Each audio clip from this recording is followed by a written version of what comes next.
लोग वायु प्रदूषण से परेशान हैं। वायु में घुले अवांछित पदार्थों की वजह से लोगों को हानिकारक बीमारियां हो रही हैं।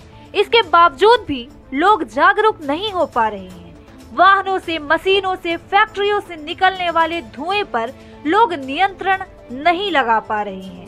नमस्कार, बहुत स्वागत है आपका। आप देख रहे हैं जेन 24 न्यूज। आइए आपको बताते हैं कि शहर में प्रदूषण का क्या हाल है। जिला प्रदूषण नियंत्रण बोर्ड के रहमो करम पर धड़ल्ले से चल रहे हैं जिले के गुढ़ तहसील मुख्यालय अंतर्गत क्रेशर प्लांट। बगैर प्रदूषण नियंत्रण यंत्रों के चल रही है क्रेशर मशीन। हवा में घुल रही है धूल, रोगों के शिकार होकर बीमार हो रहे लोग। आपको बता दें कि ये न्यूज गुढ़ रीवा की है। जिले की गुढ़ तहसील मुख्यालय अंतर्गत नियम कायदों की त्रिज्या उड़कर डाल स्टोन की कार्यवाही चल रही है, लेकिन इसके खिलाफ कार्यवाही करने की फुर्सत किसी को नहीं। जानकारी के मुताबिक जिले में स्टोन क्रशर चल रहे हैं, लेकिन एनओसी का प्रतिशत बहुत कम ज्ञात हो कि राज्य पर्यावरण विभाग द्वारा बिना अनुमति के संचालित सभी स्टोन क्रशर को बंद करने के आदेश हाल ही में दिए गए हैं। इन आदेश में इस बात का स्पष्ट उल्लेख है कि वसावट बस्ती से 1000 फीट से लेकर 2000 फीट के लगभग की दूरी पर स्थित होना जरूरी है।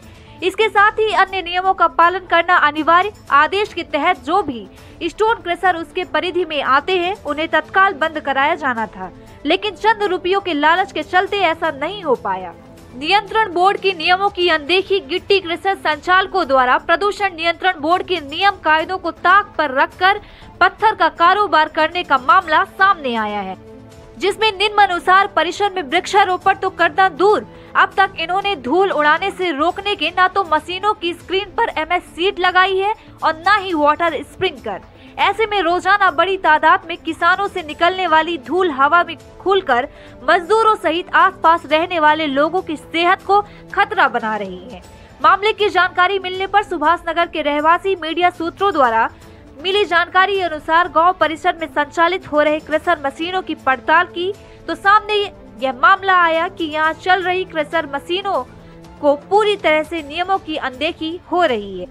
मामले की जानकारी मिलने पर सुभाष नगर के रहवासी मीडिया सूत्रों द्वारा मिली जानकारी अनुसार गांव परिसर में संचालित हो रहे क्रशर मशीनों की पड़ताल की तो सामने यह पाया कि यहां चल रही क्रशर मशीनों को पूरी तरह से नियमों की अनदेखी हो रही है।